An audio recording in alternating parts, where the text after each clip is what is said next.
This year, Russia's economic growth will be much lower than it has been previously assumed.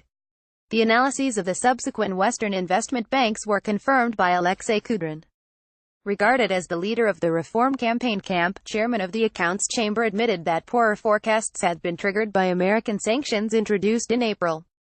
Source: Kremlin. Alexei Kudrin spoke about the country's economic situation during one of the sessions of the International Economic Forum in St. Petersburg. He believed that new sanctions imposed by the United States in April this year would reduce gross domestic product growth by 0.5%, against a previous forecast of 0.2 to 0.3%. Economic prospects for Russia have also been negatively assessed by analysts of three investment banks. U.S. Bank Morgan Stanley said it expects the Russian economy to shrink by 0.5%, from 2.3% to 1.8% this year. Previously, analogous conclusions have been drawn by Goldman Sachs and Citi. The Ministry of Economic Development of Russia is also inclined to adjust its growth forecast in 2018 to 2.1% of GDP, which is due to weak economic indicators at the beginning of this year. In relation to the same period last year, this quarter does not look very good. Even industrial production has increased by 1% only.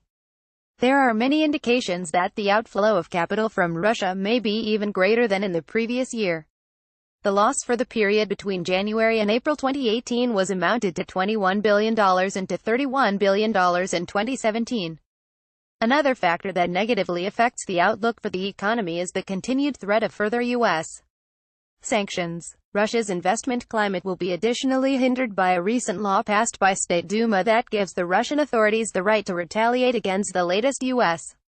sanctions, as well as a draft law introducing criminal liability for any entities that implement provisions of Western restrictions. All texts, except images, published by the Warsaw Institute Foundation may be disseminated on condition that their origin is stated.